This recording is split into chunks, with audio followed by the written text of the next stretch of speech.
gracia hay cuando paso por el fuego. Abres camino donde no lo hay. Al recordar lo que has hecho en mí, lo que un día fui, lo que recorrí, sé que a mi lado siempre estás. Hubo uno más entre las llamas que estuvo junto a mí. Hubo uno más sobre las aguas que pudo el mar abrir. Que en mi interior no queden dudas de cómo libre fui. Hay una cruz que muestra el precio que Jesús pagó por mí. Hay uno más entre las llamas. Oh, oh, hay uno más entre las llamas. Oh, oh. En las aguas hundiste mi pasado. Ahora sé que un esclavo al pecado no soy. Al tropezar en mi caminar, me levantaré, yo persistiré. Miro enfrente y no volveré nunca atrás. Yo sé que a mi lado siempre estás. Hay uno más entre las llamas que está hoy junto a mí. Hay uno más sobre las aguas que puede el mar abrir. En mi interior no quedan dudas de cómo libre fui. El mismo que venció la tumba ahora vive en mí. Tu luz vencerá las tinieblas, a tus pies se rendirán. Rugirá tu voz desde el cielo y los muros caerán. Traes libertad, las cadenas ante ti se romperán.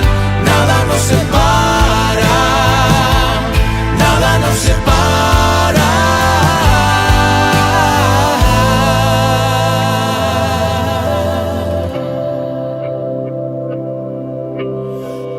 No hay nombre igual al nombre de Cristo. El que fue, el que es y por siempre será. Aunque no sepa lo que vendrá, sé que tu verdad nunca fallará. Yo sé que a mi lado siempre estás. Habrá uno más entre las llamas que va a estar junto a mí. Habrá uno más sobre las aguas que puede el mar abrir. En mi interior no quedan dudas de tu fidelidad. Me alegraré en las batallas, porque conmigo ahí estarás. Me alegraré en las batallas, porque conmigo ahí estarás. Me alegraré en las batallas, porque conmigo ahí estarás.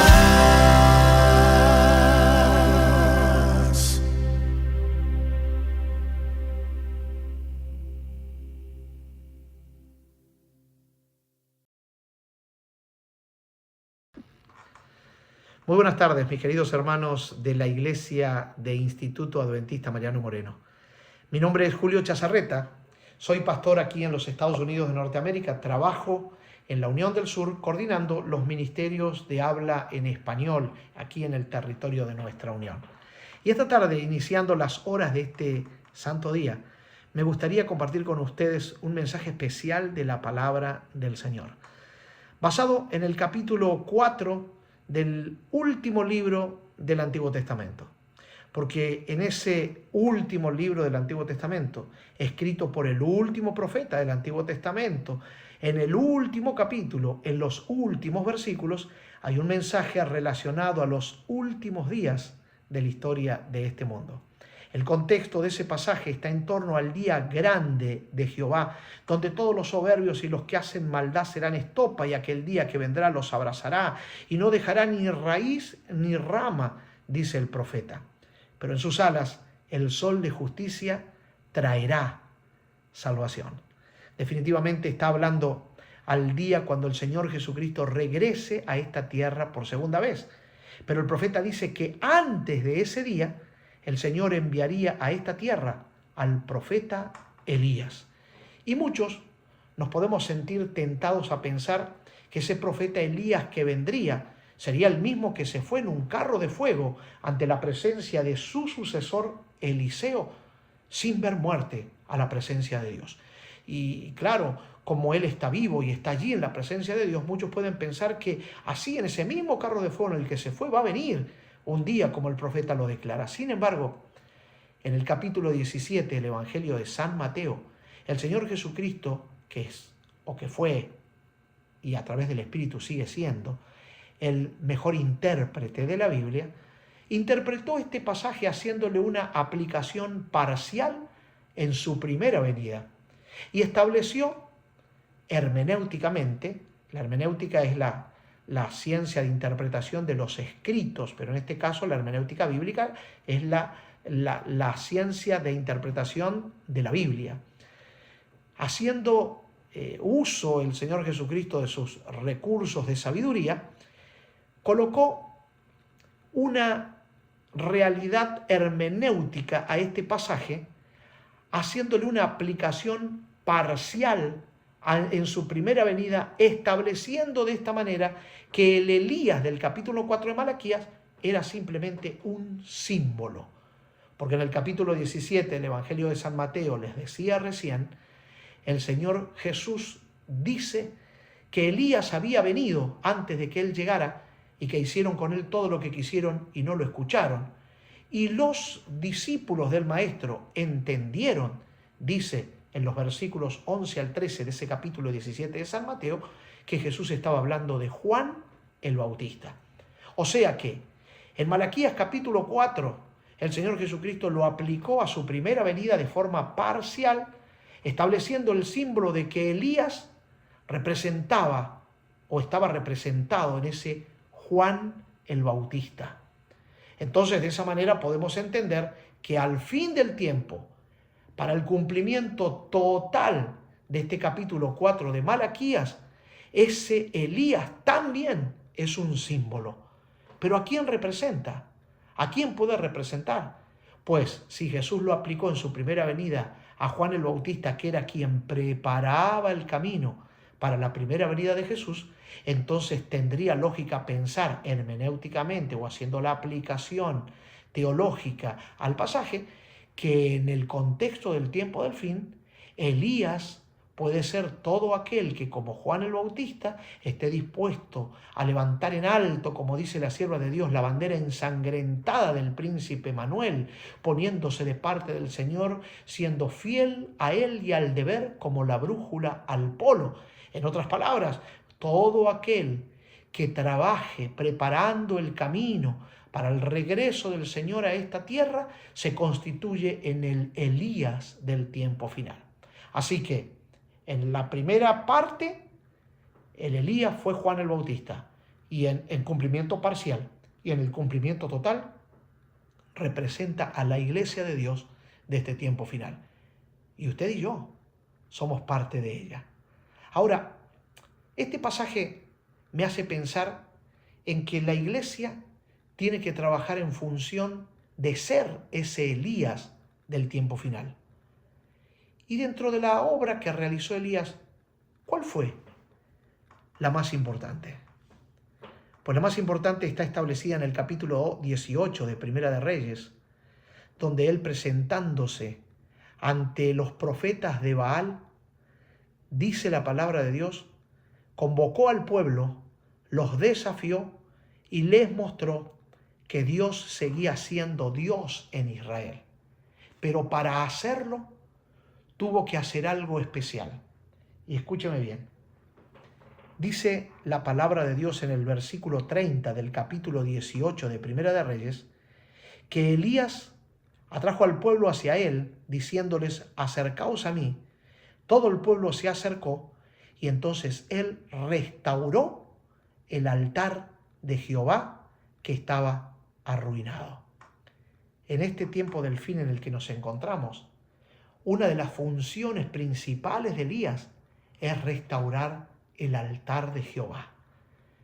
Es restaurar la conexión que hay que tener con Dios adorándolo. Eso incluye el sábado, eso incluye el estudio de la Biblia, la oración, eso incluye nuestra relación con Dios y dejar que Él vaya recreando en nosotros la imagen suya en nuestra vida. Pero también esto incluye restaurar nuestra comunión como familia ante la presencia de Dios. ¿Y en qué se basa usted, pastor, para decir eso? Porque en Malaquías capítulo 4, el profeta Malaquías dice que ese Elías traería un mensaje que haría volver el corazón de los padres a los hijos y el corazón de los hijos a los padres. Un mensaje de unidad familiar, unido a la restauración del altar. Podríamos decir que una de las funciones fundamentales de este Elías del tiempo final es restaurar el altar de adoración en el hogar, uniendo la familia en torno a Dios para adorarlo. Y qué bueno que estamos iniciando las horas del sábado haciendo esto. Pero no estamos hablando solamente de reunirnos el sábado para recibir el sábado y juntarnos como familia. Estamos hablando de hacer esto siempre, todos los días, buscando al Señor juntos, como familia, en oración. El culto familiar es esencial para reunir a la familia en un ambiente de adoración, para pedir la dirección de Dios para los desafíos del día, para tener la oportunidad de enseñarle a los hijos, para crear un ámbito que se mantendrá de generación en generación, para expresar gratitud por las bendiciones del día, para pedir la protección de Dios cuando lo hacemos en la mañana, para agradecer en la tarde, cuando regresamos al hogar y nos juntamos en torno a Él para adorarlo. Y es también fundamental para imprimir valores espirituales en toda la familia. La señora White aconsejó en el libro El Evangelismo, en la página 501 y 502, por la noche y por la mañana, únanse con vuestros hijos en culto a Dios, leyendo su palabra y cantando sus alabanzas. Enséñeles a repetir la ley de Dios. Qué lindo sería que esta semana podamos iniciar siendo ese Elías. Después que el sábado concluya, el domingo, poniendo a Dios en primer lugar, nos reunamos como familia para adorarlo. Por la mañana y por la noche antes de dormir, podamos agradecerle a Él las bendiciones que hemos recibido. Y así, uniéndonos como familia, comencemos a estrechar lazos tan fuertes que cuando otros nos vean digan: hay algo especial que tienen ellos. Y entonces tú puedas decir: no es algo, es alguien. Y ese alguien se llama Jesús, a quien adoramos. Porque como Josué dijo, tú dices también: mi casa y yo serviremos a Jehová. Ojalá que así sea.